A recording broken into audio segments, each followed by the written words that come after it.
இயேசு கிறிஸ்துவில் பிரியமுள்ள சகோதர சகோதரிகளை, இந்த இணைய வழி மூலமாக உங்கள் சந்திப்பதிலே மட்டற்ற மகிழ்ச்சி அடைகின்றேன்.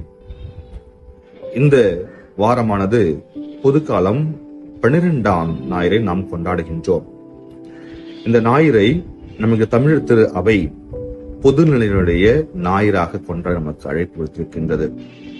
பொதுநிலையராகிய இருந்து புனிதராக உறுத்திய தாமஸ் மூருடைய நினைவாக இந்த நாளில் நம்ம கொண்டாட திருச்சபை நமக்கு பண்ணிக்கின்றது. அத்தோடு இணைத்து நமக்கு கொடுக்கப்பட்டுள்ள வாசகங்களை நாம் சற்று அலசி ஆராய்ந்து பார்த்தோம் என்றால், இறைவார்த்தை வழிபாடானது நம்ம துன்ப நேரங்களிலே இறைவனை நோக்கி திரும்புதலை பற்றி நமக்கு சிந்திக்க அழைப்பிடுகிறது. துன்ப நேரத்தில் நாம் அழுவதை விட நாம் இறைவனை நோக்கி நாம் திரும்ப வேண்டும் என்பதை பற்றி நமக்கு சிந்திக்க விடுக்கின்றது. இந்த நாளிலே முதல் மாசத்திலே நாம் பார்த்தோம் என்றால், யோபு நூலில் பார்த்தோம் என்றால், யோபு எந்த ஒரு தீமையும் மனிதருக்கு எதிராகவும் செய்யவில்லை, கடவுளுக்கு எதிராகவும் செய்யவில்லை, எந்த தீமையும் செய்யவில்லை. அதுதான் விவிலியம் நமக்கு எடுத்துரைக்கிறது. ஆக தான் எந்த ஒரு தீமையும் யாருக்கும் எந்த கெடுதலும் நாம் செய்யாத பொழுது கடவுள் ஏன் எனக்கு இப்படிப்பட்ட துன்பத்தை கொடுக்கிறார் என்று ஒரு அங்கலாய்ப்பை கொடுக்கின்றார். நாம் பல வேளைகள் இல்லையா, அன்றரே பக்கத்து வீட்டுக்காரனா நல்லா தான் வச்சிருக்கேன், எனக்கு மட்டும் ஏன் அந்த சோதனை தருகிறேன் என்று நாம் பல வேளைகளில் அங்கலாய்க்கிறோம். அதே அங்கலாய்ப்பை, அதே வெறுமையை யோபு கடவுளிடம் விரும்புகின்றார். ஆகவே கடவுள் அவரிடம் பல கேள்விகளை கேட்கின்றார். அதான் முதல் வாசகம் நாம் பார்க்கின்றோம். அவர் கேட்கப்பட்ட ஒரு கேள்வி கூட யோபுவால் பதில் சொல்ல முடியவில்லை என்பதுதான் விவிலியம் சுட்டி காட்டுகின்றது. ஆக உலகத்தை முழுவதும் படைத்த அதே இறைவன் தான் நம்மையும் படைத்திருக்கின்றார். எந்த காரணத்திற்காக உலகை படைத்தாரோ அதே போல ஏதோ ஒரு காரணத்திற்காக நம்மை படைத்திருக்கின்றார். ஆகவே இறைவன் நமக்கு துன்பத்தை அனுப்புகிறார் என்றால் அதிலே ஒரு காரணம் இருக்கிறது, அதிலே ஒரு நோக்கம் இருக்கிறது என்பதை இந்த முதல் மாசம் நமக்கு கொடுக்கின்றது. இன்றைய நற்செய்தியில் கூட பார்த்தோம் என்றால், இயேசு கிறிஸ்து படகிலே செல்கின்றார். படகு செல்கின்ற பொழுது தன் சீடர்களோடு அணைந்து செல்கின்ற பொழுது படகானது அந்த ஆழ்கடலில் செல்கின்ற பொழுது கடல் அலைகளால் அலையடிக்கப்படும் போது இயேசு அமைதியாக உறங்கிக் கொண்டிருக்கிறார்.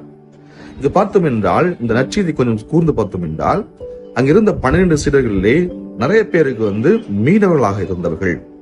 ஆகவே அவர் அடிக்கடி அந்த கடலில் சென்றிருப்பார்கள். இதே போல அலக்கழிப்பை பார்த்திருப்பார்கள், கடலில் சீற்றத்தை கவனித்திருப்பார்கள். இன்னும் சொல்ல போனா அவருக்கு நீச்சல் என்பது எல்லாருக்கும் கண்டிப்பா தெரிந்திருக்கும். ஆனா இருந்தாலும் அவருடைய பயம் என்ன பார்த்தோம் என்றால், ஆண்டவரே நாங்கள் சாக போகிறோமே, நீ மட்டும் நிம்மதியா தூங்கி கொண்டிருக்கிறாயே என்கின்ற ஒரு அங்கலாய்ப்பை தான் அவங்க எடுத்து சொல்கிறார்கள். ஆக அங்கிருந்தவர்களுக்கு எல்லாம் தெரியும். இருந்த பொழுதிலும் அவர் உதவி கேட்பதை யார் பார்த்தார் என்றால் இயேசு கிறிஸ்து.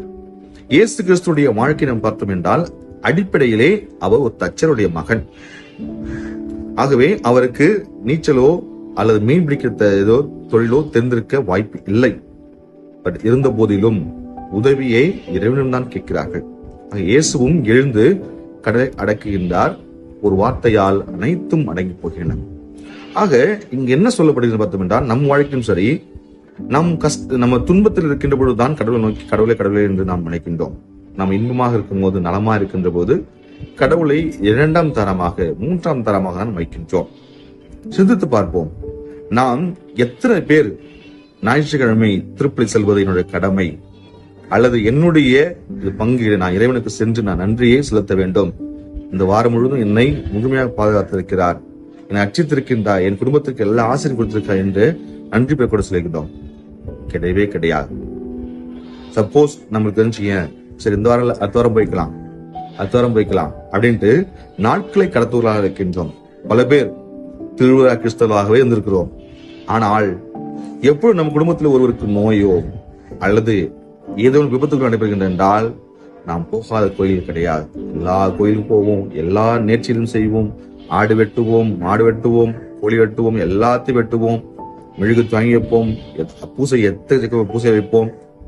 அப்ப கஷ்டத்தில் மட்டும் நாம் ஓடி போய் கடவுளை காப்பாத்துன்னு தான் கேட்கிறோம். ஆக இந்த மனநிலையை நாம் திறந்து விட்டு எப்பொழுதும் இறைவனுக்கு ஏற்றபடியாக வாழ நாம் இந்த நாளிலே அழைக்கிறோம். இந்த நாளுடைய 2 வாசங்களுடைய மைய சிந்தனையாக நாம் இந்த நாளில் நாம் எடுத்துக்கொள்ள வேண்டால் 2 கேள்வி நம் வாழ்க்கைக்கு நாம் எடுத்துக்கலாம். என் வாழ்க்கையில் எல்லா சூழ்நிலையிலும் நான் இயேசுவுக்கு முதலிடம் கொடுக்கின்றேனா?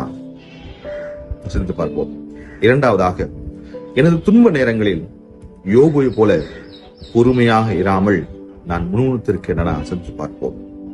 நாம் ஒருவரே துன்பங்களிலே யோபு போல ஆண்டவர் எல்லாம் கொடுத்தார், எல்லாத்தையும் தருவார் என்ற நம்பிக்கையும் நாம் இருந்தோம் என்றால் துன்பத்தை தாங்குகின்ற சக்தியும் பலத்தையும் நமக்கு தருவார். வழக்கமா ஒரு கதை சொல்வார்கள்.